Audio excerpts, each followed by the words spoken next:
Welcome back, Billiken fans. It's Zach Miller and Peter Hale.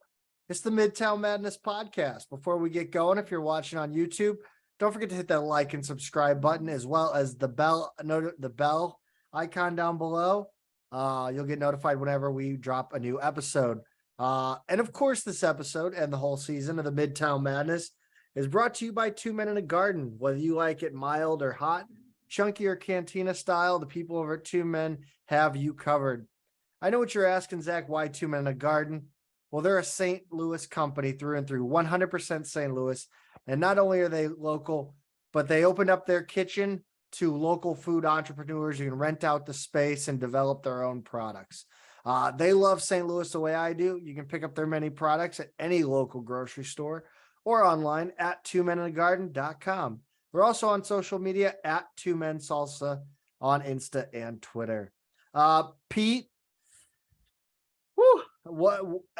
Dr. Jekyll and Mr. Hyde this week, but I was doing some thinking about this team, as I do, and the season as a whole after the Bonaventure game. And I think I came to the conclusion that, look, while this season may not be considered a success and may not change your mind, that is, if the Billikens can turn this around and start playing really well, may not change your mind on Travis Ford and his, what he means to the future of the Billikens.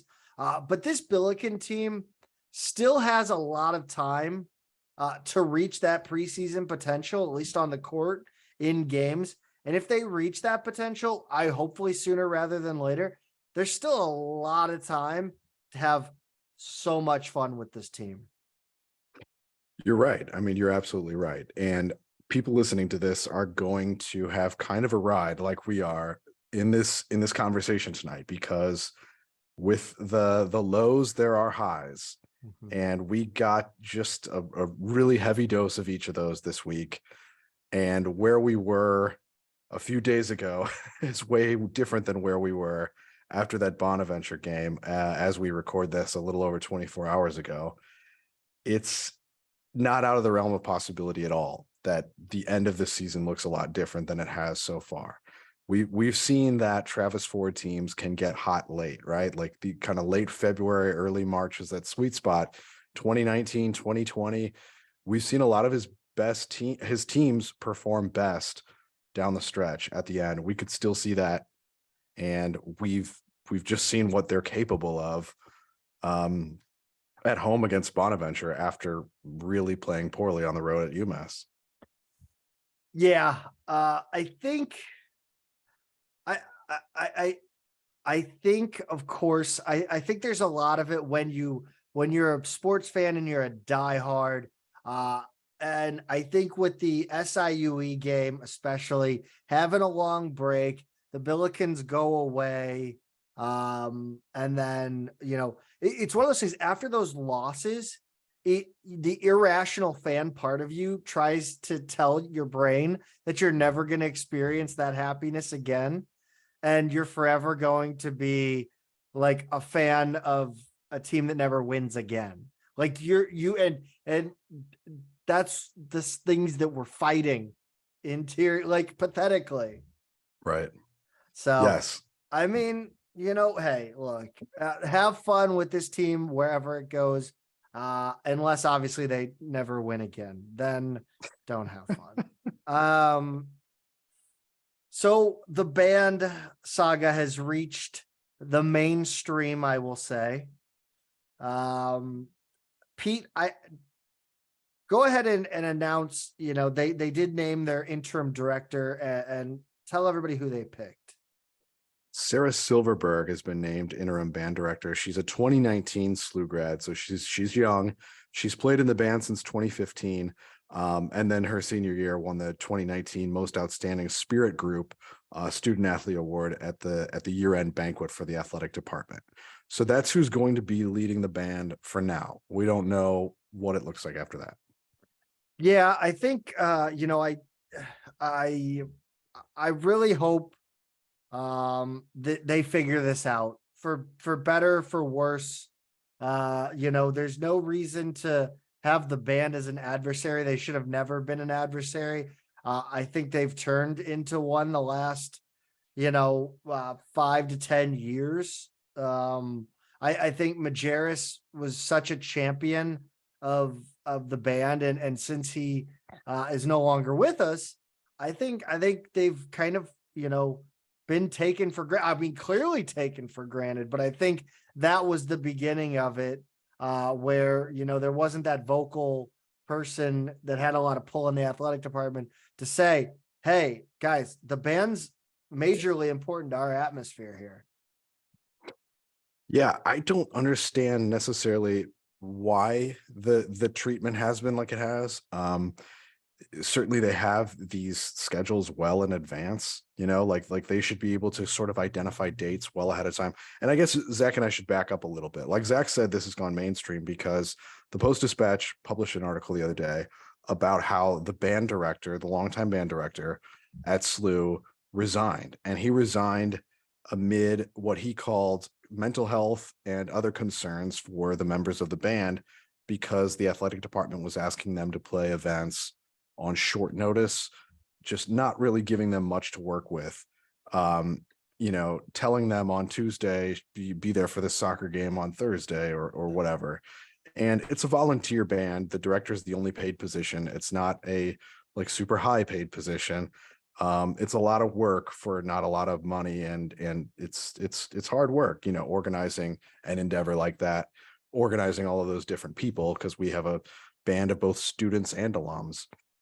And those are people with a lot of different lives. And we've covered this before, but I just kind of wanted to reset there and say what's going on. So I don't understand it either, Zach. I mean, they have these schedules well in advance. They kind of should be able to treat them pretty well. And at a college sporting event in general, but especially at SLU, the band does a lot. Like that. That is a big part of the atmosphere there. I could say, having gone to a lot of other college basketball arenas, the band is not as prominent as at a lot of the other ones. And I think that's a big difference maker for SLU. Yeah, and I want to say that the one thing I didn't like about the article was the fact that she said they call themselves the world's greatest pep band, but I really wish she would have told the story of why it's called the world's greatest pep band. I don't know if we've ever gone into it on the show, but essentially when the Billikens were in the NCAA tournament in the 90s, the band, they had a competition. It was like a battle of the bands, and for the world's greatest pep band was the title they won. And then they disbanded the competition so that nobody else could win that moniker. So the band just has it for all eternity. So, but yeah, it was an interesting article. Again, I thought, it just doesn't match up, because the letter that I read from the band director, or I guess the quotes in the article from the band director, then and what Brian Kunderman is saying, there's obviously somewhat either wires got crossed, or there's something way higher up than I don't know, Pete. Yeah, there's a disconnect somewhere, and I don't know how much of it is like athletic department spin, or just I really don't know. I really don't know. I mean, you hate to say like someone on one side is lying or whatever, but when 16 band members show up for the St. Bonaventure game, that's not exactly like a show of full faith and confidence in what they're doing. Normally we have a much bigger, stronger band than that for a men's home basketball game. And I to me, that says a lot. I don't know. I will say, it was interesting throughout the game. So I know you got a picture out on Twitter, or somebody did, and we retweeted it, of the band with the spotlight on them. And I thought it was so weird throughout the game, because like, when you don't notice something because it's just the same thing over and over again, and it like, I automatically started noticing different things with the band, the spotlight being one of them, which was and it just felt, to steal a term from Rounders, obsequious. It felt like they were being like over the top, like trying to, I don't even know if I use that word right. I'm just stealing it from the girlfriend from Rounders. She was talking, I don't know, whatever. But like it just felt so like forced again. Like it felt fake. It felt like, okay, we're gonna do all this stuff now in the first game. And I just want to see if it continues. Because it felt like they were showing respect to the band, or showing that like, oh, we're gonna feature you guys, we're gonna make sure you're heard and you're out there. And it felt like it was all at once. When you make a mistake and you try to go fix other things or clean up other things, that's how it felt to me. But and thereby draw way more attention to that mistake. Exactly. Kind of like Carmex. Yeah. So where does it go from here, Zach? I mean, do you think we're going to have kind of a skeleton band for the rest of the season? I mean, or are we going to see bigger numbers return? I don't know. I think it's just going to take some time. I think eventually we'll get back there. I would absolutely like to see the athletic department take more initiative to try to get people who do play instruments at SLU, get that stuff back. Did I see the credit is returning, or there are scholarships that are returning? I did see that. So that's coming back. Yeah. But I don't know. But I think the athletic department, while the band is voluntary, I think you absolutely need to work to expand on the band, because the Chaffetz atmosphere can only get better by the larger the band size. I mean, given that they all know how to play an instrument and that it's not, right. But I absolutely, like, that's where I think it needs to go. I think like my thing would be give the band pizza every game or something. Yeah. Like sandwiches, like order a platter from, a couple now you could get away with one platter from Pickleman's. Just how can you make their lives a little bit easier to do this for you? Exactly. So, hey, free beer. I don't know. I'll learn an instrument for that. I'll learn like the French horn or something. Yeah, things, let's move on to UMass, Pete. I think we get this game starts and ends with talking about Fred Thatch.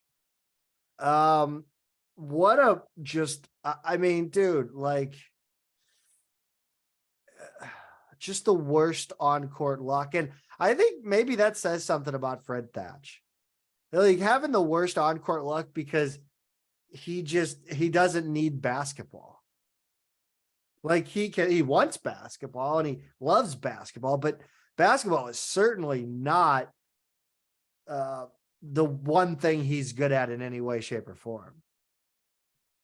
Yeah, so Fred Thatch tore his ACL in this game against UMass and has officially retired as a Billiken. We weren't 100% sure whether he'd come back next year or not. The thought was that he would probably be done after this season. He's already taken a red shirt, and then he had the ability, because of the COVID pandemic year that the NCAA gave, to come back another season if he wanted to. He's already graduated. He's just, everything's extra from here for him. And that's what Zach's talking about, is it's like, this guy is just so impressive. He's everything you would want in a player who comes to play for your university. Just like a really great guy, a nice guy, well loved in his hometown, Sykeston, a little bit south of St. Louis, where he's from. Yeah, runs summer camps. It makes himself visible in the community. Has always been there for younger players. Comes on campus and like crushes it academically, graduates early, starts working on graduate work.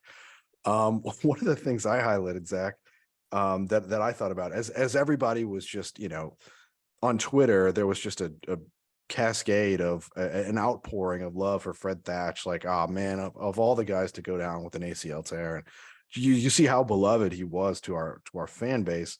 The thing that I kept going back to was when they announced the O'Loughlin Family Champion Center, and then, Travis Ford and Katie Shields and all these different people spoke. Highmark was the MC. Thatch gets up there to the podium, and it's well into the event. It's almost an hour into the event. People are checking their watches. Yeah, getting towards the end. He goes up there in front of, all of these donors and the whole athletic department and whoever else was watching there and on YouTube. No notes, off the cuff, gives his remarks perfect. Like everything about it was perfect. The delivery, he didn't stumble. He doesn't say, so much cleaner than you or I into these microphones every week. And we do it every week with notes in front of our faces. He just delivers it. And it was flawless. And I was just like, oh my God, like it's not like you're already thinking like this guy was a great student, graduated early. He's got a business degree, can make a name for himself in business, do whatever in business. Now I'm like, he could be the governor of Missouri. Like he's just got a skill set that doesn't come naturally to everyone. And I'm endlessly impressed by Fred Thatch. So thrilled that he was a Billiken for these years, and it could not be happier to have had him. But more disappointed that it had to end this way. Wish it could have ended with a special March run for him instead. But here we are, and he's got bigger things in front of him no matter what happens next. Yeah, and I think he's going to be on the bench. He's going to be with the team. So let's win one for the Thatcher. He could be a coach. There's another thing this guy could do. I put him on the student athlete Mount Rushmore, the Billiken student athlete Mount Rushmore.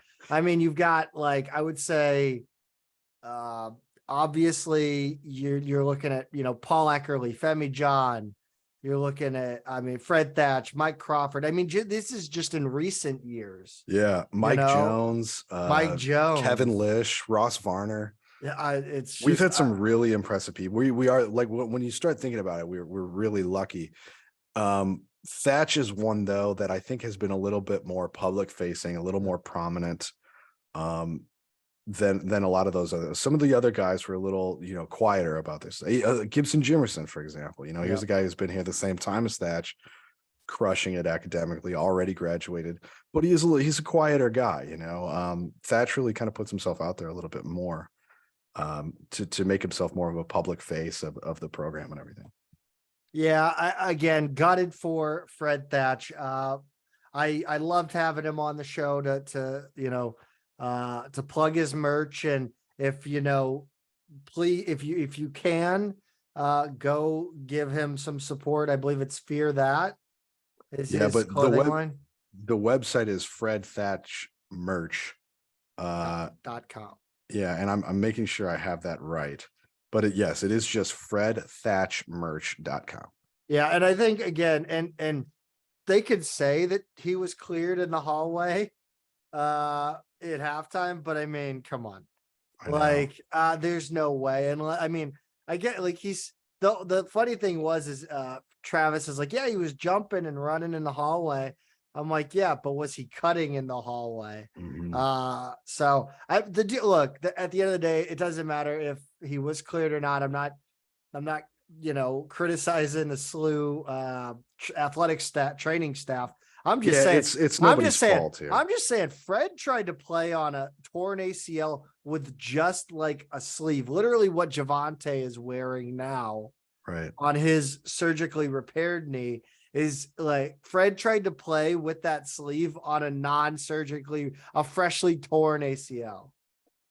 That is the epitome of that. We always talk about that dog. He's got that dog in him. No, that is I would probably do that out of just denial that I'm injured. No, it can't happen. No, I'm indestructible. No way. Fred Thatch did that because he's that dog. Right. Yeah. That's incredible, man. He's one of a kind. And again, I'm sure he knew his career was over anyway. That's what I'm saying. When it happened, look, again, I'm not questioning whether he was actually cleared or not, but I would say that he probably knew it was gone, and he was like, you know what, let's see what we can do.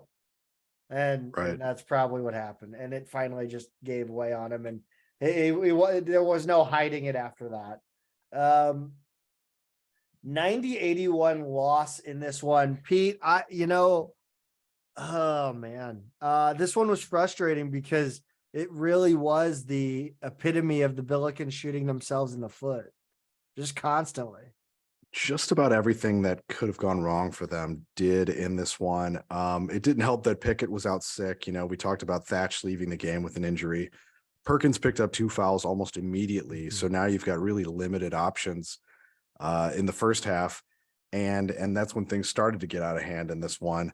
You know, SLU wound up being down 11 at halftime, shot 60% in the second half, and still couldn't make up the deficit. They scored 52 in the second half and gave up 50. Defense was just a nightmare in that one sack. I don't even know where to begin in terms of the defense. It was just non-existent.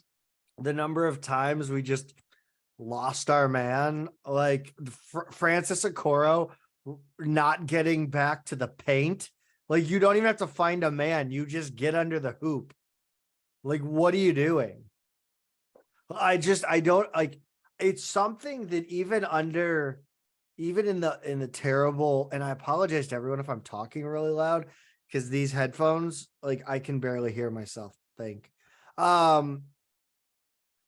But it's even under the Cruz years, we didn't see lapses in judgment on defense or lapses in attention on defense. We just weren't good. Well, the other odd thing is we've seen this team, the exact same personnel as in this game, play really good defense in other games. Good individual defense, good team defense. Rebounding has been a little more of an issue this year. Defending and rebounding have been kind of the calling card of this team for a long time.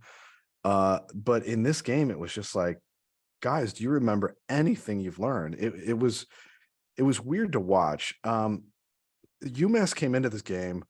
Their offense is around the 250 mark. So not a good team, you know, like they're in the bottom third of the country here. They were shooting 42% from the field, 33% from three, 67.5% from the line. And then against SLU, they end up shooting 46%, 48 from three, and 74% from the line. I think you said it. I've never seen a team cure ailing offenses like this one. And me, I mean, like, you know, a loss on the road in the A10 is not shocking, but 90 points against this UMass team that has not been a good offense is really, really bad. It was horrible. I just don't get it. I really hope that, like, literally we can win games by just shutting down 3-point shots. Like again, and we did it against Bonaventure in a lot of ways. We let Venning have whatever he wanted. But again, it was one of those games where the Billikens just they went down big.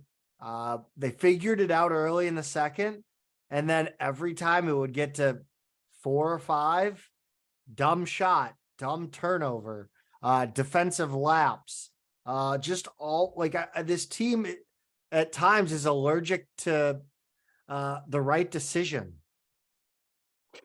And it's not only that, it's sort of when things start going wrong, the body language gets really bad. Like they don't have the kind of, like, I don't know, the persistence, the bounce back in them that I've seen from other teams before. Like things really get out of hand quickly when they start going wrong. And that's something I don't quite understand what's going on. They did actually close it to within 1 point with about 14 minutes to play in the second half. Right after Parker hit a 3, then UMass hits one. Parker gets called for a charge on the next possession. Jimerson's steal from Fernandez ends up with Hargrove in the lane, makes a horrible decision with it and gets a shot blocked. UMass goes down and hit another 3. So now 1 is 7, and the lead just kind of stretches out over there over the next couple minutes. So SLU could never really get it down to a single possession again. They compressed it a couple times, but it seemed like 4 to 6 points was about it in this one. And they just didn't have that sort of persistence. I think about like what I saw from SIUE when they made up that 18-point deficit in the second half at Chaffetz. The energy was just unbelievable. They were so determined, from the last guy on the bench to the guards who weren't coming out of that game. And when SLU gets down even a little bit, man, they look so discouraged out there. And that really, I don't know what it is, but it bums me out. Once again, the numbers just lie to me. Like again, I can read the numbers. I can sit here and read them to you. I don't believe it. It's the Billikens win the rebounding battle by 1, and how? Like, this team can't rebound. Like, this team gives up so many offensive rebounds, at least apparently. They do. I don't. I almost wanted like trade notes with the statistician after every game, because so many times I've been like, oh boy, this is so bad. And I look at the box score and it doesn't look as on paper as bad as you would think. We only had 7 offensive rebounds. We gave up 9. I mean, part of it is we actually shot pretty well, like we didn't shoot great from 3. We only shot 32%, but we were at about 52% from the field. Not also 52% from the free throw line, not great. And I think Ford made a point about how our fortunes kind of rise and fall with free throw shooting. Those seem to go hand in hand. I assume defense, but okay, Travis. Well, I mean, I think it's another factor, Yeah. I mean, oh yeah. It's certainly one that there seems to be a correlation anyway, causation versus correlation. But yeah, really odd to see us having out rebounded them in this one, because it just didn't feel like it. But one thing that we've seen that's been consistent all season, didn't force any turnovers. UMass at 9, SLU 14. So not a huge surprise there, honestly. I don't, again, the defense is the calling card of Travis Ford teams. And did you recruit guys that can't play defense? Did you recruit guys that don't want to play defense? I don't get it. Let's make the players feel uncomfortable. This isn't the pack line defense unless it is, Pete. You're the one who watched it for 4 years. I am, and it's not just that, but I remember Soderbergh at the time would say, and this didn't always bear out in the games, but he would say, recruit guys who know how to score, who have the skills, and I'll teach them defense. Like he was such a defensive system coach that it was like, don't worry about their defense. I'll teach them defense. They're going to play defense if they want to play at all. But I look at, we don't have quite as distinct a defensive system now, but there are guys who really haven't become much better defenders over the arc of their careers here. It looked like Jimerson was trending that way early in the season. Yes, I mean, how many times we called it out? I mean, and I think he talked about it too, right? He did mention that, when his defense is on it, he gets a little confident boost from that, or, vice versa with the shooting. You get that little ether shot right to that little adrenaline.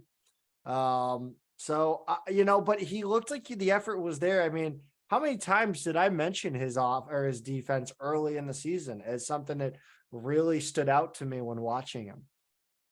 We talked a lot about the little things he was doing, defense being one of them, doing a lot better, staying in front of his man this season.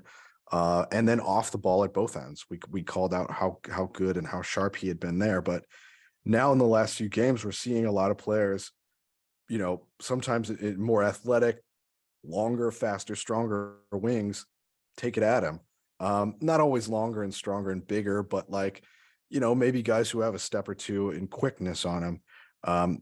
We've seen that at UMass, Bonaventure, and even before that now, they're picking on him a little bit again. And I don't know what's going on there, but we know he has the ability to at least hang with guys, like we saw earlier this year.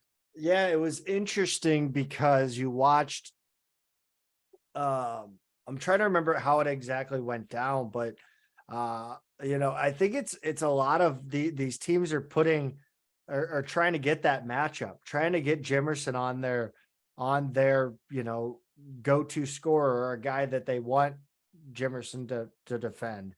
And one of the interesting things I saw was it looked like, you would think that Venning having the ball on the block would be where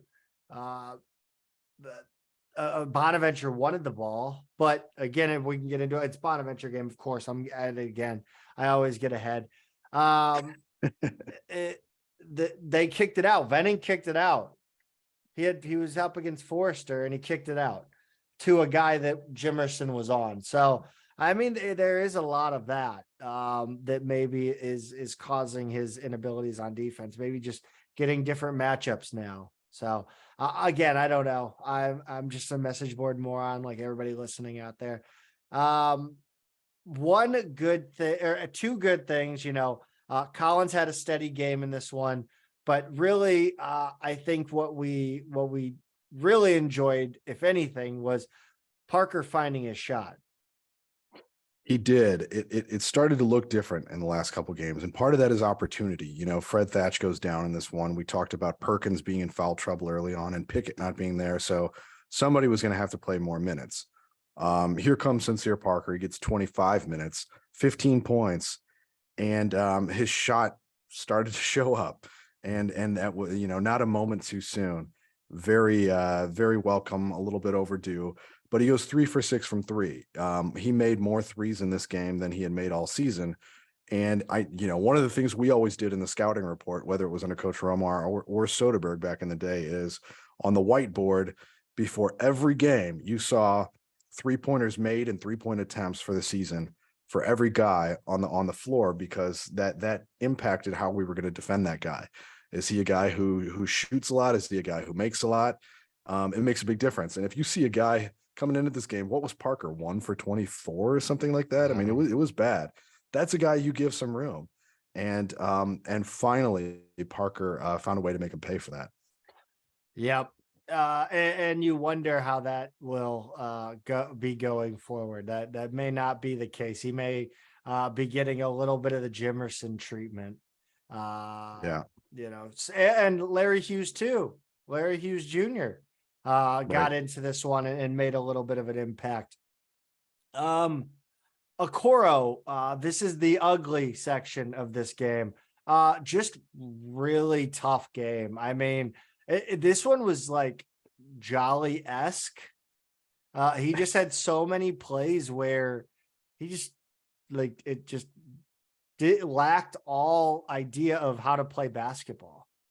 UMass was not allowing him to get the ball down low. Every time Okoro was getting the ball, it felt like he was 17 feet from the basket, and he's not very effective there. You don't want to see him be the guy who's putting it on the floor, trying to maneuver his way to the rim. And he's also not a great passer. So they were getting him trapped out in the high post and forcing him into turnovers and fouls and bad decisions. He somehow ended up, Zach, once again, the box score doesn't make sense. He ends up with 10 and 5. But I think it's almost one of those things like whoever's at the 5 is just going to get some default production because you're around the basket a lot. But this was not a good performance from him. He wound up fouling out. Jimerson was off again in this one, 2 of 12 from the field, 2 of 8. It's, the note here is from a couple days ago. It's starting to happen frequently, and it's weird. And I don't know if it's just that, is it our sophomore slump? I mean, this is probably his second full year or third full year, right? Yeah. Red shirt, sophomore slump. Yeah. Fourth year sophomore slump. Yeah. I mean, it's what you were talking about before. I think it may be just kind of a whole game effort sort of feeding itself, it's hard to have confidence if you're in your shot, if you just got burned twice in a row on defense, for example. Shooting is a lot about confidence, and he just seems to kind of come and go. But unfortunately, it's one of the longer slumps that we've seen in his career in terms of that. And I think the note that this is happening with a kind of concerning frequency probably was true up until very late in that Bonaventure game, because he scored a lot of those points right at the end there.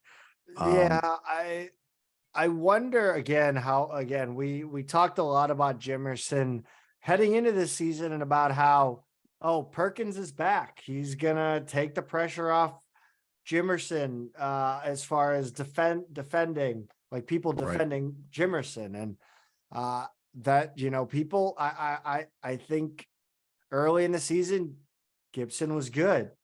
People were rightly so taking Perkins seriously. And I mean, it wouldn't shock me at all if teams started to sag off Perkins a little bit, Right. make him shoot a three, if, uh, defend Jimerson from beyond the arc and let Perkins have space. So, again, it could be just him getting molested again for 40 minutes. Yeah, we're seeing him guarded more similarly than we expected. Like, I guess more similarly to last season than we expected, for sure. Yeah. Which hopefully with the emergence of guys like Parker and Hughes, that will maybe ease up a little bit, but I wouldn't expect it to ease up too soon. But if Parker and Hughes continue to progress and continue to put buckets in from three, and Hargrove too, throw Hargrove in there. He's been shooting well. I asked a question here, and it's an interesting question because I guess you could translate this as, is this team fake good? But I said, does anything about this team feel genuine, from the team blue? And you asked this question back to me. And what was that? A peek behind the curtain in our notes here. Yes. I said, is this an abolished team blue question? Because I'm here for it. I'm always entertained by your rants on that particular subject. Yeah, I think it was, look, if the team is not like there are dudes that have come through this program under Travis Ford that have those two words tattooed on them. Right. They lived and breathed that shit when they were here. That's Javon Bess, Jordan Goodwin. I don't remember if Isabel had it, but Hassan French definitely had it. Those guys lived that defense, rebounding, that hard nose, blue collar, lunch pail, hard hat, all that good, feel good, imagery. And now what neither of those things matter. Defense, rebounding. I mean, yeah, we win the rebounding battle against UMass, but defense wasn't there. Defense was better against Bonaventure, and we'll get to it. But it's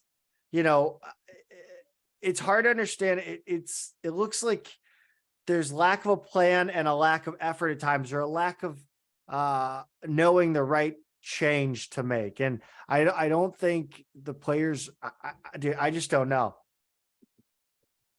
Yeah. So I after this game, Jack Godard tweeted something that kind of summed up my feelings. He said, the special thing about this Billiken season is almost how it seems custom designed to be the most psychologically damaging season possible. After all the years of bad luck, COVID pauses, and so on, this was supposed to be the year that everything went right. Instead, SLU is bad. Don't say the last sentence, please. I won't. I'll stop. And there's no reason for it other than apparently they aren't good. And that's a little to your point on what you were saying, Zach, is just I don't see an explanation for it. We don't have and look, now here's a guy who goes down for the year with an ACL tear.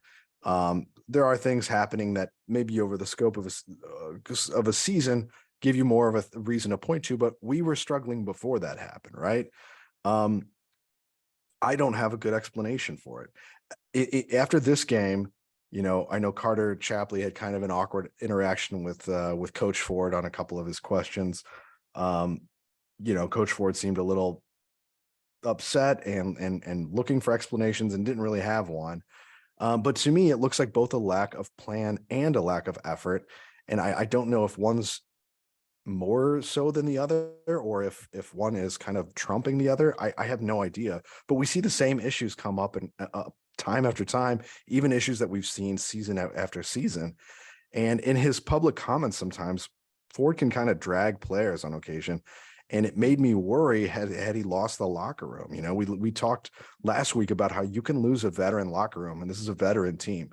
if you don't treat them with the trust and respect that guys who have stayed with you for 3 or 4 years deserve. So that may be at play here. But I also don't see a game plan designed to get the most out of this roster that we know has its limitations, but it's a roster that he built. I don't know what that is, Zach, but we've seen a rebound game now, so we know what they're capable of, right? Yeah. I will say I liked the zone that he employed at UMass. It was like, I think I tweeted out shades of 2018-19 and A10 championship. And I like it. I mean, look, if you're going to have Hughes, Hargrove, Pickett, Forrester, and Parker, those are 5 very long dudes. Like, except for maybe Pickett, who's just Pickett can run that Goodwin spot, right?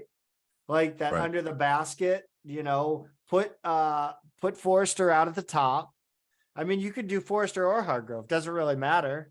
It's the same as Foreman at the top. Or I think even Rashad Anthony hit the top of that.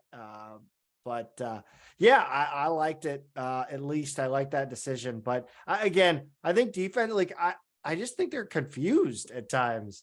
Like, they literally don't know what's happening.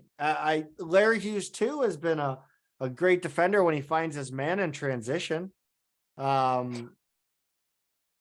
Yeah, I mean, but even in that case, it's like, well, sometimes not finding your man the first second or two is all it takes. Exactly. The rebound win, like heading to Laclede's on a Friday night, looking for a 3 a.m. The lights just came on.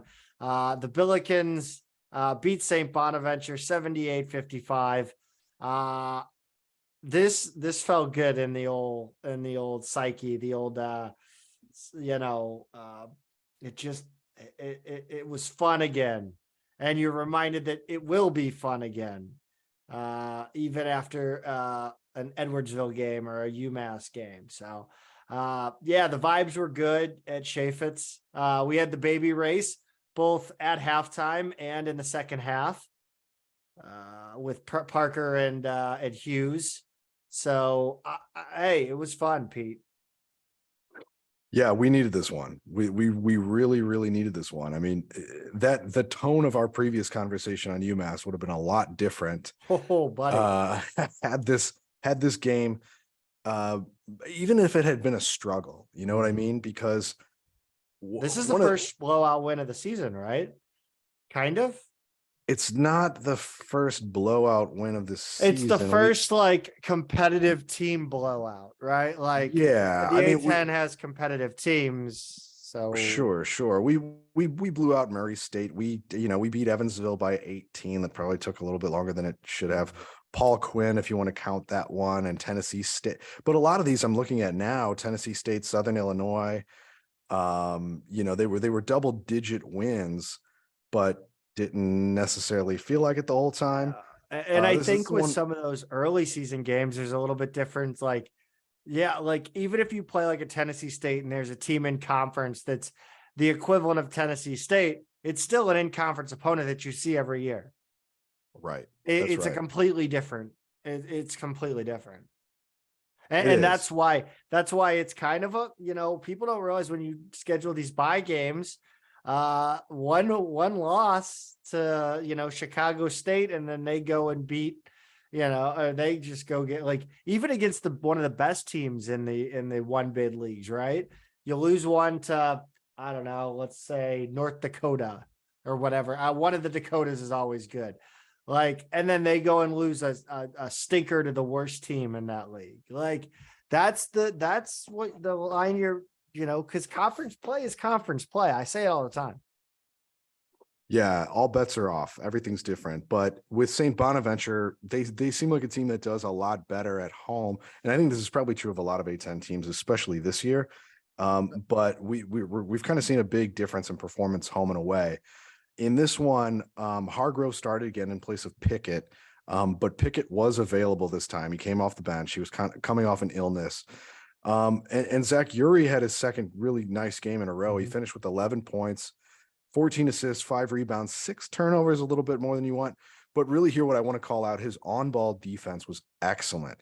He was only credited with 1 steal, but he really got to Daryl Banks, who was Bonaventure's leading scorer, and ended up with only 1 point in this game. And this was the second straight game where I thought Uri was really smart in his shot selection, taking the opportunities available to him and not forcing things. And that was a huge difference in this one to me. Yeah, except for one instance of forcing, but that was clock induced. You get oh yeah. How did I not even call that one out? Yeah, that the shot clock, one-handed running bank shot 3-pointer. I believe West Pine Bills called it the skyhook 3-pointer. Yeah. From a guy who's 6 feet in shoes, if that. I mean, just an incredible shot. I'm sitting next to Mike Arico, and Arico goes, "That's going in." I mean, it's not even at its apex yet, and he called it. So, shout out to Mike for that one. Again, just 11 turnovers forced, but the on-ball defense, harassing guys into bad shots, just making sure there's not an open shot early in the shot clock, and you get down to the end of it and they take a bad shot, you get the defensive board. Right. And the Billikens did that tonight. And you know what I love to see? I'll tell you what my favorite part of that first half was. Yuri Collins was in triple nickel territory within like 5 minutes. And I don't care about the steal or the assists or the points. When Yuri Collins or Larry Hughes Jr. or give me another short guy, I don't know. When the shortest guy on the floor is coming down with the rebound, your rebounding is good. That's when you're having a great rebounding game, or you're doing your job on the glass. Yeah, it's a team rebounding effort. And I think as much as we've dragged Okoro lately and some of the other players, he does a lot of that off the ball fundamental stuff that doesn't show up in a stat sheet, and that does cause the ball to bounce and end up in the point guard's hands. And I think that happened a lot in the first half, especially as we were going on that run. And I think either 4 or all 5 of Yuri's rebounds were in the first half, because I started seeing people on Twitter say triple nickel watch, and it was right as the second half started or something like that. So he didn't wind up with many rebounds after that, but didn't really need to. That was really tight in the first half. This St. Bonaventure team, Zach, this is not what we're used to. We had SB Unfurled in here to kind of help us preview them last week, and that was good insight because it's a whole different team. Like he said, everybody on the roster is either a transfer or a freshman, so it's completely new team. They lost their starting lineup, and as we know, Mark Schmidt did not use his bench last season. It was all about those starters who we knew over the course of several years. And this new look of St. Bonaventure, I got to say, they are not as good. They're not as talented. As he said, Chad Venning was a nice player. It was kind of his pick to be a key player against us. He finished with 23 and 6. You'd hate to see that much production against our 5. But he also doesn't split time the way our bigs do. And he did stay out of foul trouble. So he was just kind of effective where he needed to be. I think you even mentioned before, it's kind of by design in the defense. We didn't collapse on him. He had a little more room to operate, and he's about the size of Jimmy Bell. He's 270 plus, and 6'10". So that doesn't hurt either. The other thing SB Unfurled called out for us was that defensive rebounding was going to be a problem. And it was. I think they ended up with 18 on the game and just 7 offensive rebounds. They're not a good rebounding team, but aside from a freshman, I like the look of Farrell. I'm not. You mean with the big impressed. hat, Farrell? Like Farrell? Yeah, that one, the 2014 look or whatever. But Jan Farrell, I think he's a freshman. He's a good looking player. He didn't score a lot in this one, but did some nice things. Venning's good, but man, I don't know. This does not seem like the St. Bonaventure we're used to. No, it didn't. And I thought, I think we learned why Venning plays so many minutes, because number 10 came in for them and just was completely lost. I thought, you know what I did? Okoro did have a good game, other than a few. I thought on defense he looked really bad against Venning. So like, what do you have? 3 and 1 fouls against on Venning. Yeah. But I thought, I didn't see any of his like kind of like jumping straight up and getting like moved out of the way. That move he does when he knows he's not actually going to get the ball, but he wants to make it look like he's going to try to get the ball. Yeah, I didn't see that at Right. all. So I was happy that didn't rear its ugly head. Pete, the plus minus in this game really was telling, and you were on top of it. And I think probably everybody was really on top of it, but you tweeted it out first. If I, 25 plus 25 plus 21 plus 20 plus 20 and plus 16. And this, I mean, who there would you like? You would, I think it's easy to assign those, like not necessarily individually, but on the whole, yeah. Like you can easily tell who was who. Yeah, it was just, man, a really interesting one because 4 of those top 5 are not starters. No. And in a 9-man rotation, 4 of the 5 below that line, that plus 16, were the other starters. Now, but it's a little misleading because the top one, plus 25, was Pickett, who was not starting today, coming off an illness. And then Collins, the other starter, plus 21. Next, you've got Forrester and Parker, both plus 20, Hughes plus 16, and then you get to Jimerson plus 12, but a lot of those were at the end of the game because he scored, 8 points in the last 3 minutes. And then Okoro plus 3, Perkins plus 2, Hargrove minus 4. Hargrove started in place of Pickett, like we said in this one. What conclusions are we to draw from this, Zach? I mean, like when we went on that big 16-0 run, these were the guys. And then when just over the course of the game too, they built on that plus minus, because I think I checked in with it at the under 12 media timeout in the second half. And all those 5 guys did, well, I should say 6 with Jimerson, all they did after that point was grow the margin and become more dramatically into the plus column. That, to me, that just says there's a different lineup. There's a different option here, right? There's a different lineup. Our starters have really struggled at various points, as the team has lately. And you look at the minutes in this one, and it was like it's like Ford was figuring the same thing out on the fly. Okoro played 19 minutes. Forrester played 21. Pickett and Parker both had 20 plus minutes. Hargrove had 17. Jimerson was under 30 minutes, as he's usually not. Perkins was 20 minutes. So the minutes were really spread out here. Hughes wound up with 14 really good minutes, by the way.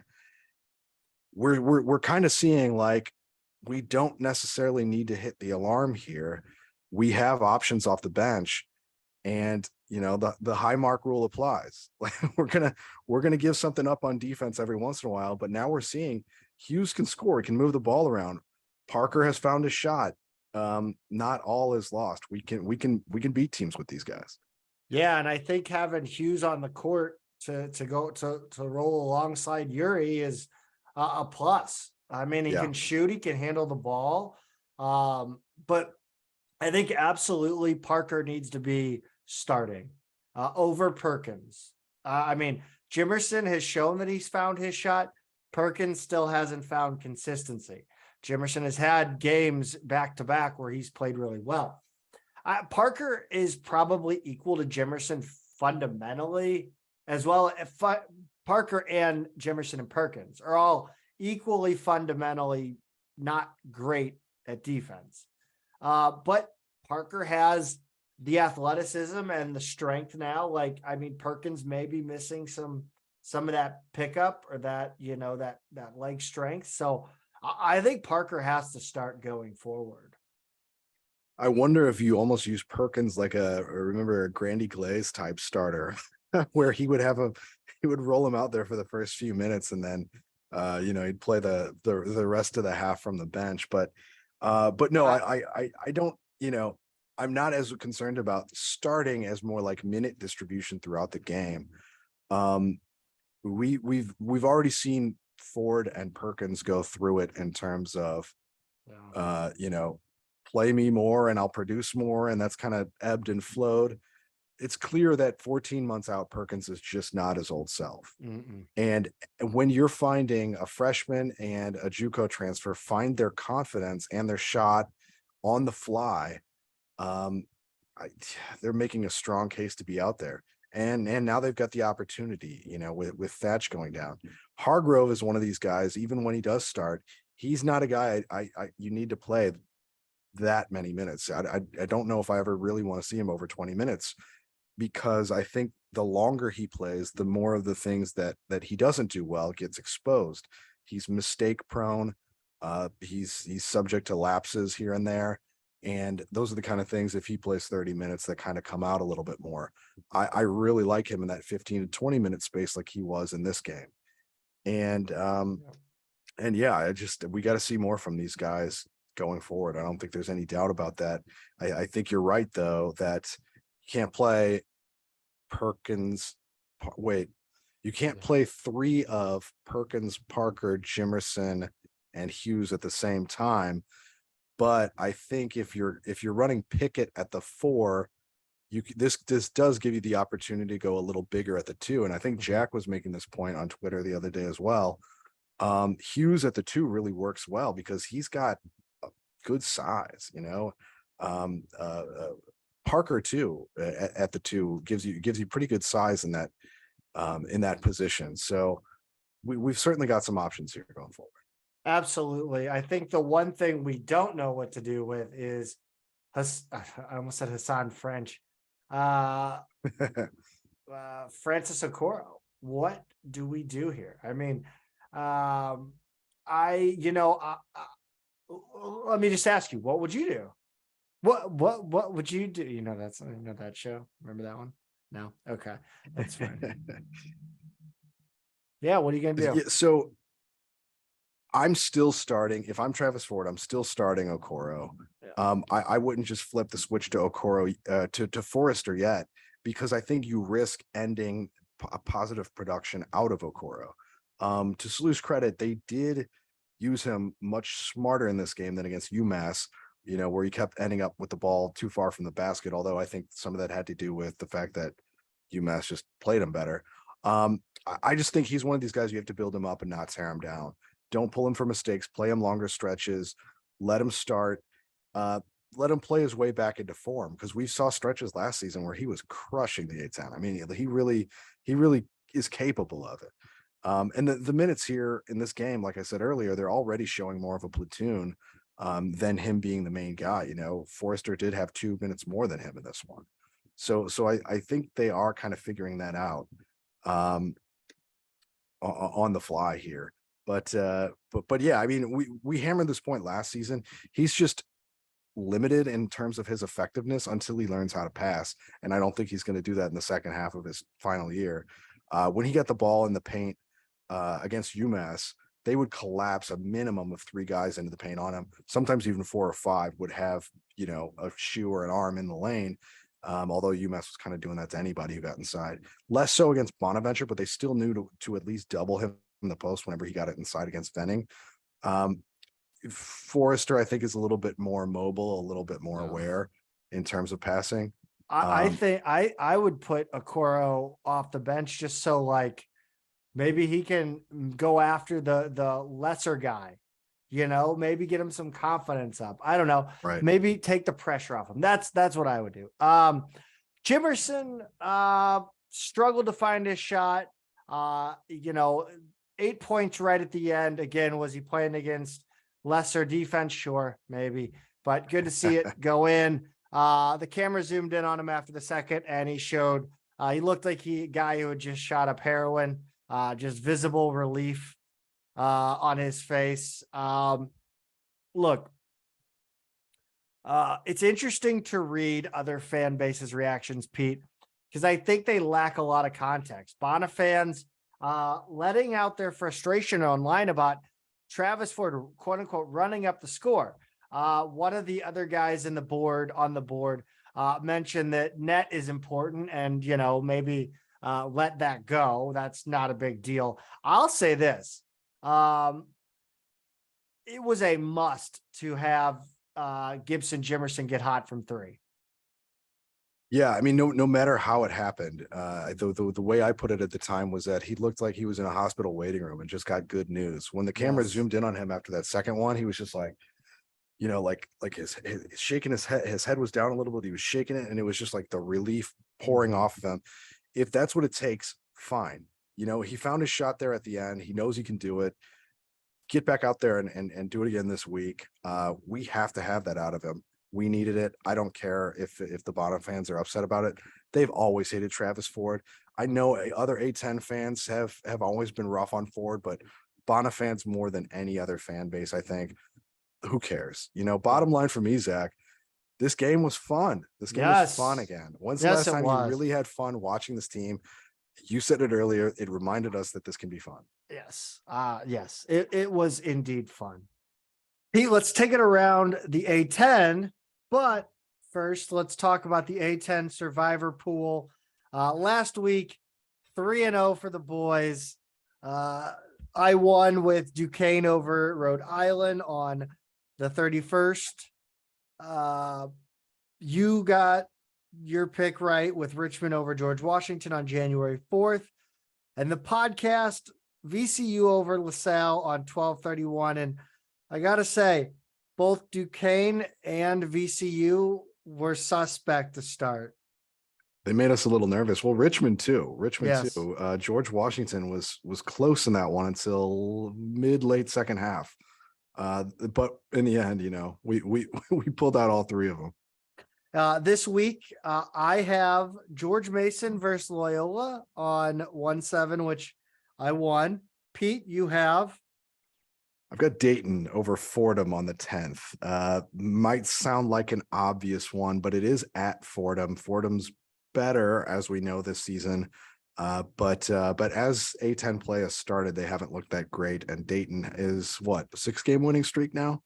Yes. So I'm going to go ahead and spend Dayton because I didn't like a lot of the other matchups this week. Well, we built this podcast on an agreeable discussion, and then you come to me and you're like, well, I didn't want to pick one that we already picked. Jesus, Peter. I think no road team has won in the A10 this year. No road team has won. No road team has won. That can't be true. That's true. Fordham already lost at home, didn't they? It's true. Isn't it? Or maybe that was just in the survivor pool. All the winners had been home guys. Yeah, I think that's what it was, because if I'm looking at this,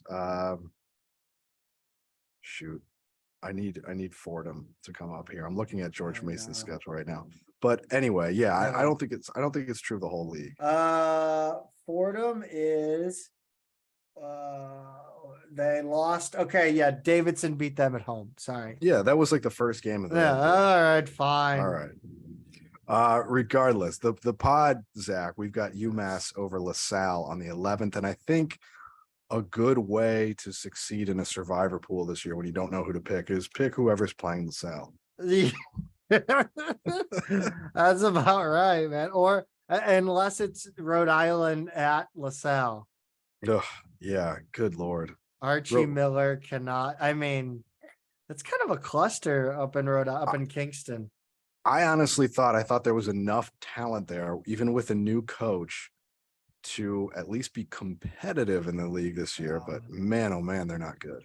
Let's kick it around the A10. Wednesday the 4th, Richmond beats GW 73-63. Bonaventure beats George Mason 73-69. Dayton beats St. Joe's by 20, 76-56. This was one of those where it just made you feel really bad for yourself. Because we were losing to UMass. And, I guess you lose to UMass and then you got to watch Dayton win by 20. I don't know. It took them a while to get going in that game too. Oh, yeah. I thought maybe, just maybe, St. Joe's can make their fans at least feel bad about this one, but no Yes. such case. Davidson 80, Loyola 57, Duquesne 79, VCU 70, Rhode Island 83, Fordham 79. On the 7th, a couple of really crazy games. We'll get to those last, but VCU 89, Davidson 72, Fordham 66, St. Joe's 54, GW 81, UMass 73.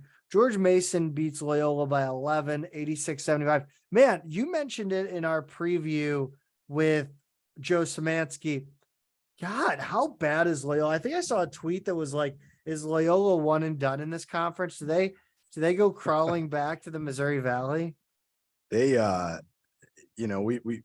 we're going to hear a little bit about their defense coming up here in the George Mason preview, but the numbers that people are hanging on this team, and like not prolific offenses either, is kind of staggering. I thought Loyola, again, like Rhode Island, I thought Loyola would be a little more competitive, even though it's a new conference, than they have been this season. I got to say, I'm just really surprised.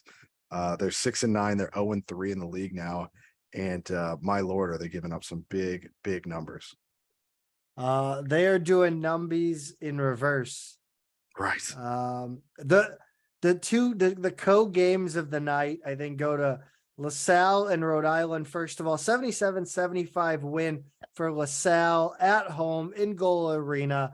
And Archie Miller is now 0-4 at Gola Arena in his coaching career, Pete. I love that. I love that stat. I had no idea he went winless when he was at Dayton at Gola Arena. Hey, we've seen SLU lose there before.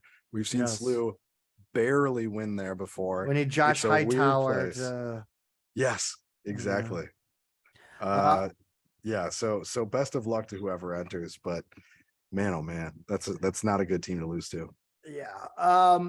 The absolute schadenfreude pick of the night on Saturday was Richmond beating Duquesne 75-73. And Pete, they trailed by 24 in the first half. And not just the margin, but I think they trailed the entire game until that final shot. No, because they traded blows until early on. Yes. Okay. All right. So It was like 16-16 or something like that at one point. That was like the last time it had been tied before they tied it. So Richmond closes this one out with a 3-pointer. They're down 1 and they hit a 3 with 7.5 seconds left, and that wound up being the deciding shot. But to hear Duquesne fans tell it, the only reason Richmond had a shot in this one was because of those beloved A10 ref sack. Yes, it was. I was seeing a tweet, certain, we won't call them out or anything, but certain Duquesne fans were tweeting the foul disparity as the game went on. And to be fair, on paper, it was quite a disparity. But ooh, were they salty about this one? Yeah, Bonaventure fans were salty about ours too. But I mean, look, like it's the road in the A10. It's dog shit. It sucks. Yeah, it's just, you do what you can. But man, it was wild to hear how much they were complaining about the officiating in that one. You know what? You know what tastes just as good on my tortilla chips as Duquesne fans' tears? What would that Zach? I can't even imagine what it would be. It would be 2 Men in a Garden salsa, Pete. Yes, that's right. Of course, I should have known. It's everybody's favorite.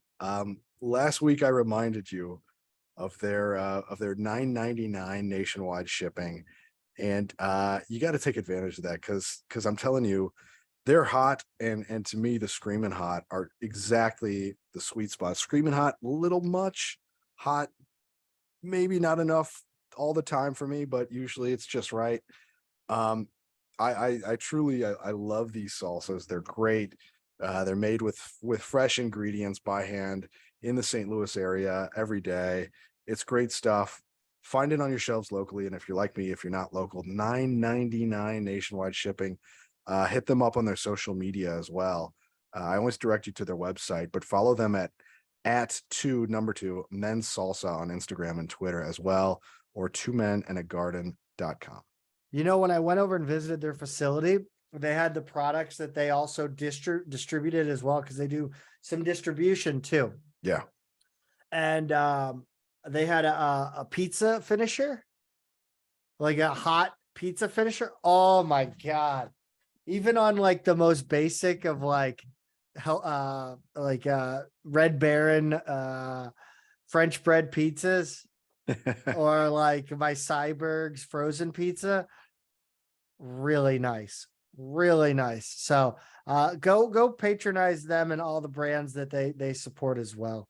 And I love that you talk about the shipping, because I forget, like, being St. Louis based, that like there are so many Billiken fans. Like, we would fill that arena if SLU could keep their alumni in St. Louis.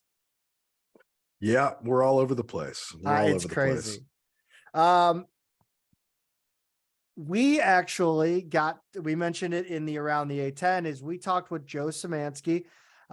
He is an analyst, a student analyst, and provides in-game coverage for By George. It's a George Mason podcast. We interviewed him to talk George Mason hoops, and we're going to kick that over right now.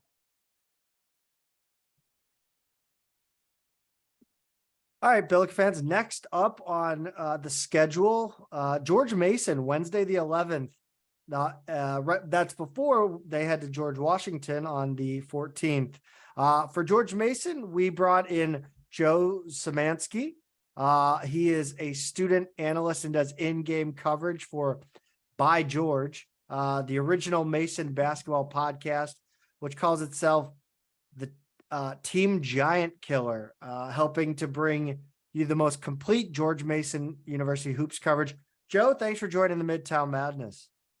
Thanks for having me on, guys. We know about Kim English, Josh Adoro, Devon Cooper, but it looks like the scoring is more spread out this year, and some transfers might have something to do with that. What can you tell us about how this team has changed from last season? Well, I think there are two really big differences from this year's Mason team to last year's Mason team. Number one is that this year's Mason team, through some transfers, is a lot bigger. Two of the transfers they brought in, Saquon Singleton and Giannika Ojiako. Singleton is a 6'7" wing. He's mainly been used off the bench. He was brought in originally to compete for the point guard spot, actually. That was a position he usually played, actually, in high school and throughout. He had to take a spell in JUCO. But he was transitioned to a small forward role at New Mexico, the Lobos, and is now being used in that similar role there for George Mason after losing out the point guard spot to Ronnie Polite in the summertime. And Ojiako is a 6'10" center transfer from Virginia Tech, who has added a lot of size off the bench from George Mason. He is Mason's most efficient shooter. Whenever he shoots, he's about 70% shooter from the field. Very efficient around the basket. And then number two is that Mason, I mentioned him already, but Mason does seem to have an actual point guard locked down now. Last year, one of Mason's big issues last year was the fact that this kind of seemed to be a point guard by committee. We didn't know who the point guard was. It went a lot through Xavier Johnson, who was the most started guy, but Polite got in there a little bit. Former guard Jamal Hartwell got in there a little bit, but this year Polite's really taken the role. He's made it his own. He's taken a big step forward this year for Mason. He's one of the 4 players they have who are averaging double-digit points right now throughout the first 14 games they've played so far this year. One of the things that stood out to me looking at this matchup on paper, SLU and George Mason are two of the worst teams in the nation at forcing turnovers. What is it about their, Mason's style that makes that possible? We've talked about it plenty for SLU. But looking at a few other numbers like possessions, field goal attempts, do they just play slow, or what is it? I wouldn't necessarily we don't play fast at George Mason. We don't necessarily play slow either. We're kind of right dab in the middle of the nation in terms of pace of play. But what I will say is that the style of defense Mason plays, it's a lot more get up in your face, make you kind of have to work for your position, work for your shot, more than it is like trying to go in there and swipe a steal or trying to, force a turnover. It's more about forcing a bad shot more than it is forcing a turnover, and then let one of our taller wings or centers come up there and get the rebound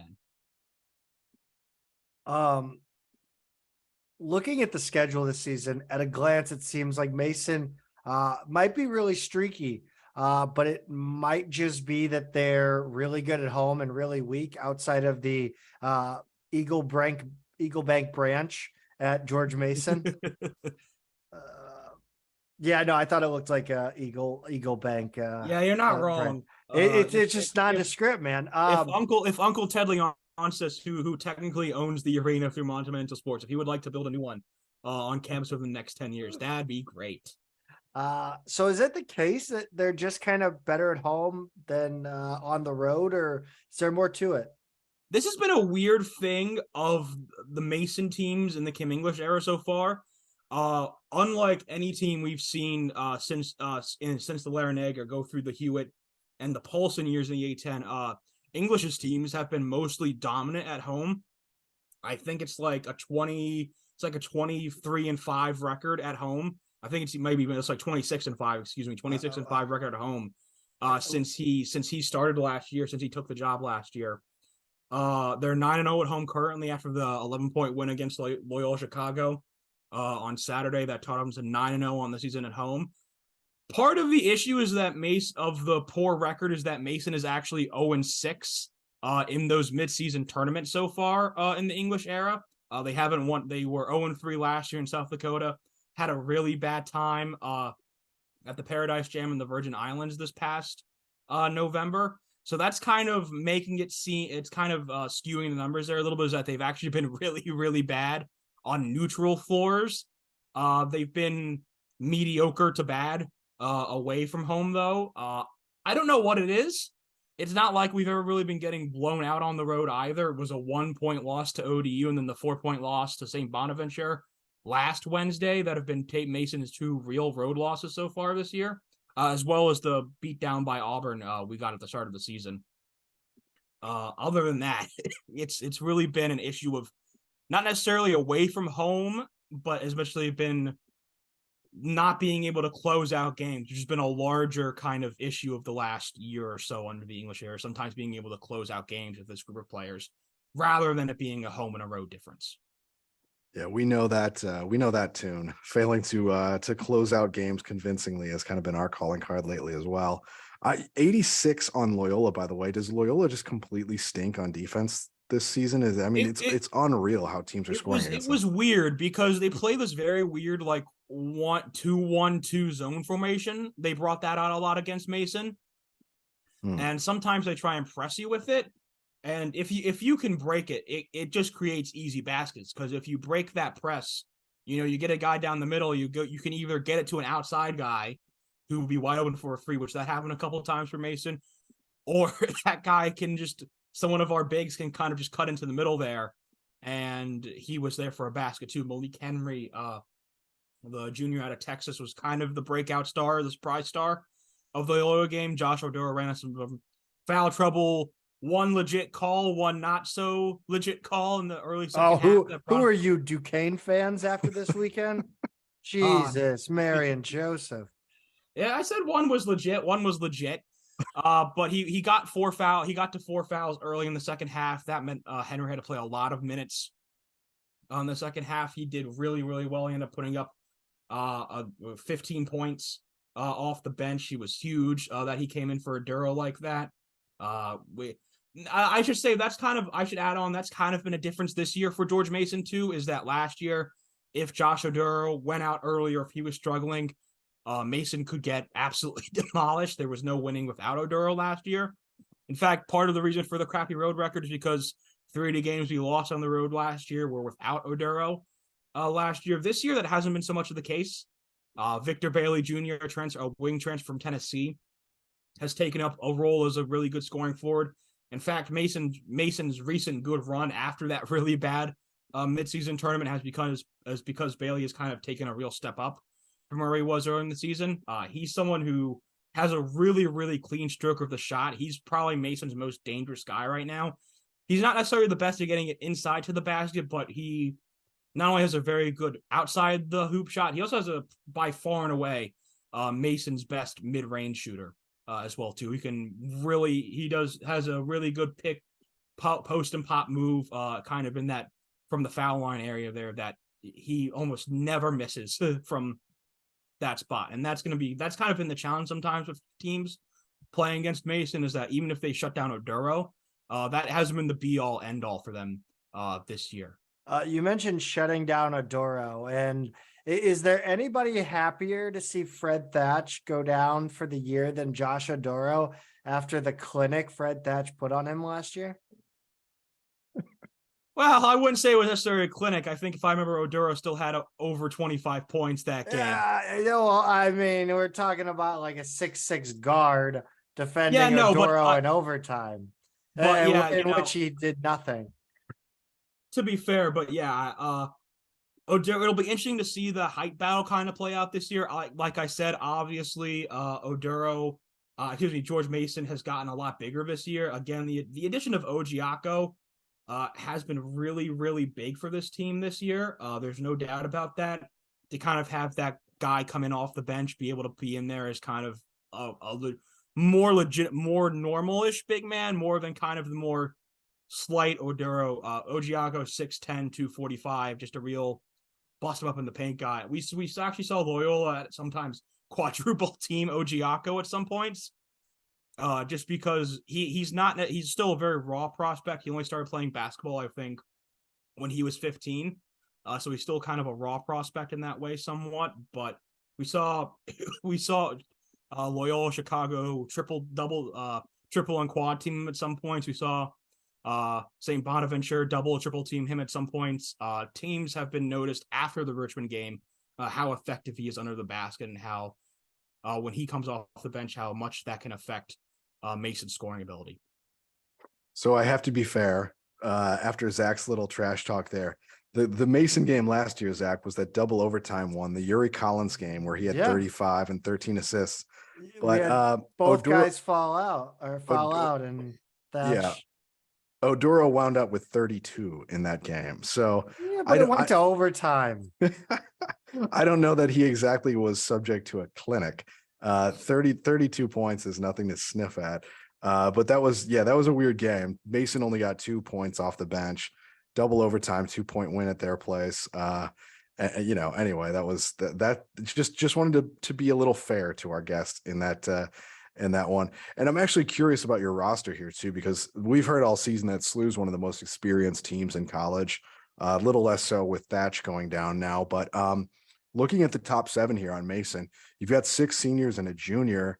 And I know the COVID year, the bonus year kind of messes things up a little bit, but how many of these guys can actually come back next year, or is English going to be kind of starting over again? So this is kind of, of the guys who are starting, only Devon Cooper and Victor Bailey are officially gone. They're both using their COVID year this year to come back and play. Ticket Gaines, whose status is unknown for the SLU game right now. He's missed 2 games right now, last 2 games with a wrist injury. He did post a recent picture on Instagram saying be back soon. So I don't know if that means the SLU game or if that means a week or 2 weeks from now. So that's kind of an interesting storyline that we'll kind of wait and see when we get to the game, when it gets to game time on Wednesday night, whether or not Gaines is in or not. But both Gaines and Oduro still have their COVID year left. Oduro and Gaines are both true seniors currently. There's been rumors that both Gaines and Oduro are done after this year, that they won't use their COVID year. Gaines especially has been, in the preseason, was posting a lot about this being the final year, the final ride, et cetera, et cetera. So, whether that happens or not, whether maybe someone like Gaines decides to go to grad school somewhere else, though I don't know if that would necessarily be the case. I think if either of these guys are gone, it's gone for good from the game of college basketball. But certainly it is kind of a precarious situation. Singleton, again, like I mentioned, a key guy off the bench, usually the 6th or 7th guy off the bench. He's also using his COVID year right now. He'll be gone for good after this year, no matter what. The only starter who does not have a choice whether to leave or not right now is Ronnie Polite. He'll be back next year for sure. And Ogiaco as well is widely expected to use his COVID year at Mason as well. He still has a COVID year left, so he's widely expected to be back as well. Those are the only two kind of certainties. The other four, the other two, Oduro and Gaines, are still kind of up in the air.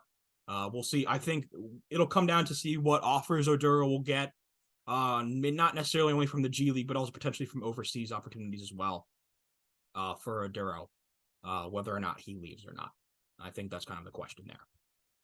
Looking at the SLU game, in terms of someone that we should be watching out for, is Oduro too obvious as the matchup that SLU might have the most trouble with, or is there somebody else who's either playing really well lately, or who you kind of look at SLU and think like, this is a key guy for me? Like I said, I think Oduro, I think you mentioned without Thatch, he did pretty well against Okoro last year, when the two were matched up together. Obviously you've got Jake Forrester now in there.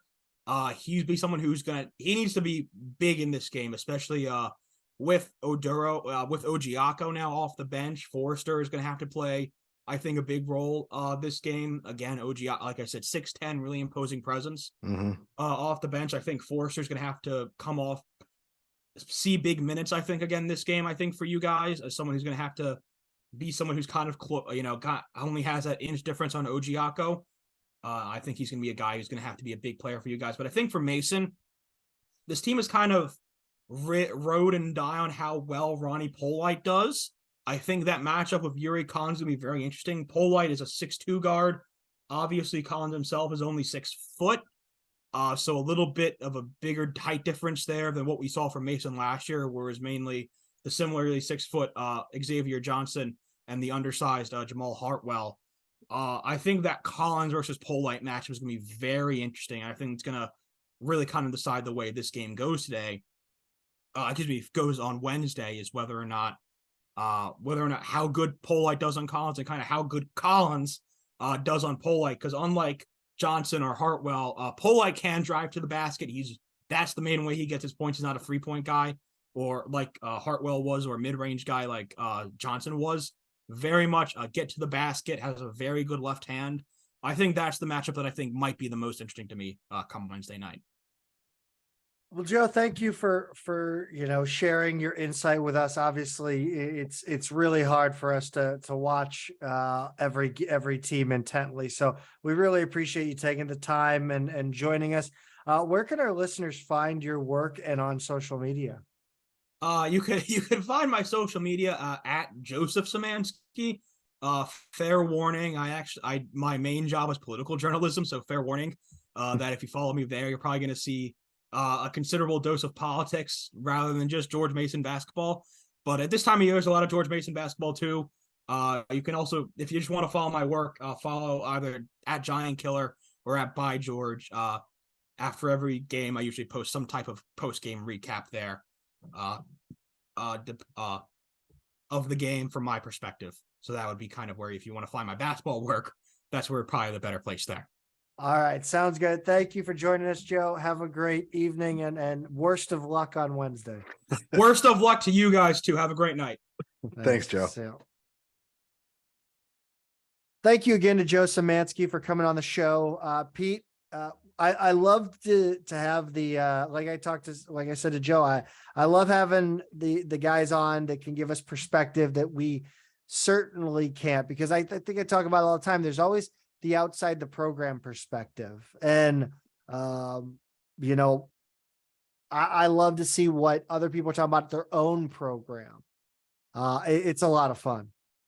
It is. It helps me a lot too, because I just don't have the time to watch a lot of other games, A10 games, You need a 3-screen it like me, especially, man. Yeah, I wish. I mean, I'm trying to watch these games while I have like a 6-year-old and a 3-year-old crawling on me at the same time. Let alone 3 screens. But regardless, I like having the perspective that's more than just what's on paper, like I'll try and throw a preview together from what I can read, what I can find for our notes, but having somebody who watches the team day in, day out, doing the work that we don't have time to, even when you are 3 screening it, you're probably not locked in on what sets Mason is running against Loyola or whatever. So yeah, love to have that. Unfortunately, we don't have it for both of the Georges that we play this week, but good to have for George Mason. Yeah, I wasn't going to bring that George Mason guy on, or the George Washington guy. Sorry. I was going to bring him on. He just no. Let's talk about George Washington. First year head coach Chris Caputo, and they're 8-8. Yeah, they started 5-2. They're 3-6 since then, and 2-1 in the A10. They've beaten UMass and Loyola in conference. South Carolina would be their kind of signature non-conference win. Also, Coppin State, New Hampshire, Maryland, Eastern Shore, Howard, and then lower division Virginia State. They've lost to Richmond in conference. They lost all three out west when they played Seattle, Pepperdine, and Washington State in an event right before. Was it Christmas? Yeah, that was heading into Christmas. And then they've also lost to American across town, Radford, UC San Diego, and Hofstra. Zach, No, you've heard. No, we're not doing this. We're not doing it. On paper, heading into the SLU game, George Washington is not a good 3-point shooting team. They shoot .316 from three. That's 292nd in the country. But weirdly, they're one of the best teams inside the arc. 595 is 6th in the nation. Pretty incredible, actually, number there. They're also a very good free throw shooting team, which is kind of odd for a weak perimeter shooting team. And they're led by a trio of seniors, James Bishop, Brendan Adams, and Ricky Lindo. Two of those guys, Bishop and Lindo, actually had SLU offers out of high school. Bishop played his freshman season at LSU before transferring. He may end up leading the A10 in scoring when all is said and done. He's averaging over 22 points a game, 5 assists. He's capable of absolutely going off too. He's got 2 games of 40 or more points this season, and he's averaging 30 points through these first 3 conference games so far. It was a really good test for Yuri Collins. Brendan Adams is their shooting guard. He averages a little over 16 points a game. And then Lindo is 6'8", 220, is a forward averaging about 10 and 7. They do have a couple more guys rounding out the top 5. Maximus Edwards, he's a 6'5" freshman, really solid wing, scoring 9.4 points per game, averaging almost 6 rebounds a game too. And then Hunter Dean, we've seen him before. He's the senior 5-man. He averages about 8 and 6. Solid, nothing special there. We kind of know who he is. They've got a new coach in Caputo, but they've got a ton of experience. So there's just not a lot off the bench here. There's a huge drop off after those top 5. And this is actually because we go to their place. This is a much tougher game on the road. Like George Mason, they're very good at home. They're very weak outside of their own place. 7-2 at home, 1-6 outside, either in road or neutral games there. In this one, Zach, to me, it's all about Yuri Collins. He's got to play Bishop like he did Banks against Bonaventure. Don't give him any room to operate. Don't let him get hot outside. If he can play like he did on Banks, I think we win this game, even though going into their place is kind of a challenge. Are we going to just keep saying that like these teams are good at home and bad on the road when, I mean, they just play trash at home? So this it's more, yeah, you're right, because it's more stark this year than any other because the A10 is not very good. So there really aren't a lot of those neutral and road games that we were kind of counting on, even out of teams like us and Dayton. We just really didn't get this year. And then a lot of the other teams don't schedule well at all. So the teams they do play at home are your Coppin States and Maryland, Eastern Shore, and some of the others that I named there. Maryland, Eastern Shore is like my favorite, like a random, like well, it's funny. My uncle was a professor at Maryland Eastern Shore for a while. So that was always the one I'd see on College Hoops on the video game. If I was going to start one with a bad team, I was going to go UMass. UMass. I think, again, this is a game you have to have. It's another one of those that, you know, if you go in and you beat George Washington by 10, 15, you did your job. If you lose this one. Yeah, no, they're not, it's hard to say at this point. I mean, I think they're comparable to UMass in terms of level of opponent, but they're not, they're a much different team. They can, I don't know. I mean, they've got a few guys who can really go off, but they're just not deep at all. If you can shut down one of their key guys, I think you can do it here. I'm really going to miss Jamion Christian and his overly complicated coaching. Me too. I think Caputo is probably a pretty good coach. Uh, We have yet to really see yet, but I think he seemed to be a good hire anyway. You know what? I just realized I forgot to do something for the show. 1 second. Billiken fans, it's trivia time. Pete, this might be my new favorite thing that we do. And this week we've got the stakes have raised, Pete. Tell everybody about the stakes. The stakes have raised. We've got a hoodie to give away this week, and it's a nice one too. It's a brand new. It was from that kind of team issue sale they did on what was it, BTN's? I can't remember what it was called. Back in October, where they did some kind of more team issue kind of stuff. Nike, You're wearing one of your purchases, right? Yeah. So it was a large hoodie, but it runs more like an XL. It's really nice, never worn, tags on it. I sent pictures out and everything. The trivia question this week, the winner gets it, and the question, Zach, it's ridiculous. It's something that I noticed that I knew would be a hard one to answer. Since the program's inception, SLU men's basketball players have come from 38 different states. Which 12 states have never produced a Billiken men's basketball player? So we're talking about where a player is actually from. Prep schools don't count. And first, a mea culpa here. I said 12. It should have been 11. So 39 and 11 is really the correct question. When I did the research that inspired this question, I missed a guy from Georgia named Monty Poole who played for SLU in the 80s. So I was including Georgia in the 12, and I should not have been. So it should have been 11.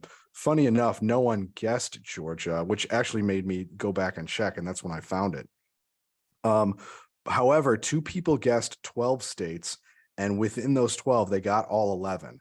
So I'm going to count both of those as correct, even though both of them did include one incorrect state. The answer, Zach, is Alaska, Arizona, Connecticut, Delaware, Hawaii, Maine, New Hampshire, North Dakota, Rhode Island, Vermont, and Wyoming. You've got Alaska and Hawaii in there. Those are kind of the 2 easy ones. New England, we've never really recruited much. Only Massachusetts has produced a Billiken. So the other 5 of 6 New England states don't count. We've had a guy or 2 attend prep school in Connecticut, but no one from there. And that's also true of Arizona, prep school, but not from there. And then there's Delaware, North Dakota, Wyoming. Small populations, not much D1 talent coming out of there. We've never really had a pipeline to any of them. And there's kind of a cultural thing in a couple of those states where the in-state players tend to stay close by. So congrats to Joel Hall, who replied on Twitter. Whoa. Well, no. Let me finish. Okay. And Lucas Hahn, who replied on Instagram. They both got all 11, and they added an extra, which they both called South Dakota, which it's my fault. So they both had that same extra state, and I wonder whether they'd both have dropped that one or a different one had I asked it correctly in the first place, if they would have gotten the 11. So Zach, because we've got 2 guys who gave the correct answer, one on Twitter, one on Instagram, we're gonna do a live drawing to see who our winner is here. And I'm a little more tech challenged, so Zach's gonna do the drawing here. And he's doing it live. Got the spinner going. So I want to know, before I go ahead and spin, how did you come upon this question? We haven't answered that yet. So I was trying to figure out, we did a question like a couple months ago when we got the commitment out of Bruce Zhang from China. And I was wondering how many different countries we had. And that was that was easier to figure out. But as I was going through the all-time roster, I started looking at states too, and started noticing I never knew we had a guy from South Dakota or wherever. And so that made me actually start listing them. And I obviously missed Georgia, but otherwise I came up with all of the other states that SLU players had come from. And then it made me look at where we were not getting players from ever. This goes back to the 40s. I guess I should be, with that disclaimer, we don't have all of the origins necessarily from the 20s to 40s, but I think it's probably safe to say they didn't come from a very wide or another graphic country range. Right. So anyway, that's how that came about. It was a very manual process. which is why I Jesus. knew no one could cheat this one for the sweatshirt. If they did cheat, they did the work. So we're gonna do 2 out of 3 here. And we're gonna spin it. Here we go. Spin number 1.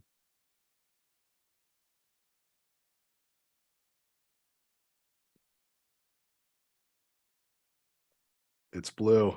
It's Lucas Hahn gets the first point. All Here we right. go. Number 2. This looks like a softer spin than the first one, Zach. Oh, and we're not gonna have to spin a third time. Lucas Hahn, congratulations.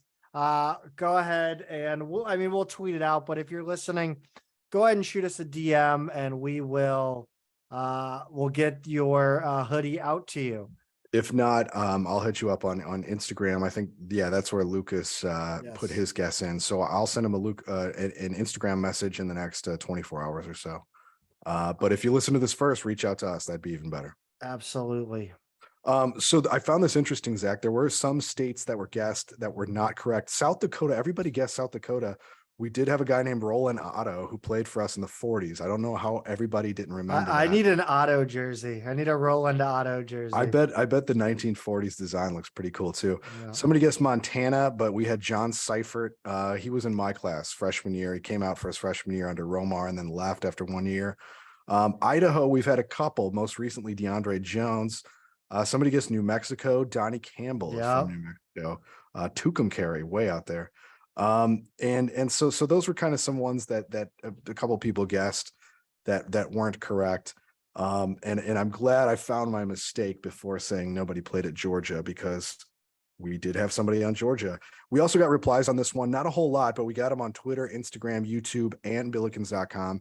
Thanks to everyone who participated in this truly ridiculous trivia question. So Zach, why don't you read us this week's trivia question, which is a lot less absurd. Yuri Collins just passed Jameer Nelson in all-time assists and is now 66th in NCAA history with 727. Which former A10 players does he still have to pass? This one, it's a fairly recent vintage for both of them. So everyone should be involved in this one. Yeah. Women's basketball, 71-47 loss at St. Joe's. I mean, this one was, St. Joe's is probably the best team in the league. Tough assignment, road game against a team that was 12-2 coming in, 2-0 in conference. Only losses to Villanova, who was ranked at the time, and James Madison, who's 83 in the net. What more can you say about this one, Pete? Yeah, this was just not their night. I mean, it was a tough road game, like we said, against one of the better teams in conference. I'm interested to see how the top 4 or 5 shake out, because right now there's looking like there's 5 or so pretty good teams, and St. Joe's certainly one of them, maybe top 3 for sure. SLU actually held them to a slow start, but was down 3 after the first quarter, and then just could not score in this game. St. Joe's really pulled away in the second and third quarters. I think they were about plus 10 in each of those. Zach, SLU shot 22.4% from the field in this one. They were actually not higher, great, Bob. 28% from 3. This was their worst shooting performance since 2010 against Wisconsin. St. Joe's is a solid defensive team, but we've also seen SLU turn in some pretty ice cold shooting performances this season, unfortunately. Yeah, I think they're ice cold and they compound it with poor shot selection too. Yeah, and a lot of that, unfortunately, comes from their leading scorer. McMakin followed up a 40-piece against VCU with a 1 of 14 shooting performance here. Her only make was a 3. So, I mean, she was clearly well scouted, but she can really be baited into some, like you say, poor decisions. When your 40-piece gets cold. That's right. That's right. Left it sitting too long. Yes. Martinez finished with 13 and 8 in this one. She was solid, a little turnover heavy, unfortunately, like she usually is, but solid game. Nick Castro continues to emerge. She ended up with 11 and 6 and started this one. Flowers had 6 and 9, but it was a rare 0 block performance for her. Yeah, I really like Nick Castro, man. Like, she's really just her confidence continues to grow. She doesn't play like a freshman either. I like her decision making. She's just a really steady player. She's the kind of player who doesn't necessarily jump out at you, and then you look down and you're like, oh, she's got like 13-9 or whatever. Like, she's just a really, really steady performer, and I like that. I think she's going to be really nice for this program moving forward. SLU actually won the rebounding battle here, just barely, but was -5 in both turnovers and fouls. St. Joe's only had 10 fouls called on them the entire game. We could have gone all Duquesne fans on this one and complained, but this one was out of hand anyway, so it didn't really matter. The Hawks punished SLU inside, 32 points in the paint. SLU had only 16 of those.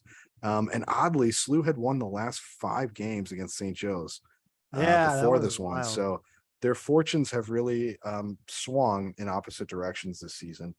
But as we know, SLU is kind of doing a rebuild, and St. Joe's is kind of peaking. So we'll see how that goes over the long term. What do they have next up, Zach? Rhode Island on the 12th. That's a tough test. And then I don't even know what to make of Dayton at this point. I mean, they looked like a bottom dweller coming into conference, but have played pretty well. Yeah. Normally that would look like, again, like we said, 2 really tough road games. Dayton 2-12 on the season, 1-2 in conference. Rhode Island, again, tough test, one of the best teams in the league. It always seems to be Rhode Island, UMass, St. Joe's. The numbers like UMass the best, even though I think UMass already does have a loss in conference. They're still, I think, tops in the net in the league, but St. Joe's is up there, Rhode Island's up there. There's a couple more teams kind of in the mix with them as the best. Dayton is a weird one, though. I mean, you're right. They won one lower division game coming into conference play. They're 1-2 in the league, but it's not like their game's been blowouts either. So they're kind of interesting this year. I think if SLU goes 1-1 this week, that would be fine. But yeah, we'll see. Swimming and diving just started a winter training trip down in Fort Myers, Florida. The women return on the 15th against Butler, and then both teams will host Little Rock and Valpo on the 21st. Before we get out of here, gotta give a shout out to Peter for hooking me up with a pair of the headphones that he wears on our show. My bows that I've had since probably 2014 finally shot craps. Peter was nice enough to send me a pair for Christmas. God bless. But yeah, I also finally get to my lifelong dream of looking like Joe Rogan. So thank you for that. Now for real, thank you, Peter. I appreciate it. Yeah, man. These are the kind I have. I figured I like these a lot. They're great. So comfortable. I can't hear myself talk. It's a weird feeling. You got to get used to it, but over time it's nice. And the spike on the thing is going to be way up. Yeah, because I'm yelling. The first I would totally tell you if you sounded different, but it's kind of nice to have the same equipment. I think it probably helps the show in the long run. Yeah, well, hey man, you didn't have to, and I appreciate it. That wraps up the week in Billiken athletics. Follow us on Twitter at Midtown Mad Pod, at Peter is a tweeter, at Zach Miller MMP, and we're firing up that Instagram, man. We're doing a little bit more with it lately, having a little bit more fun with it. We're branching out a little bit more. I wish it were a season that were more conducive to road games and give you a little bit more road flavor, but I don't think either of us will be at many road games.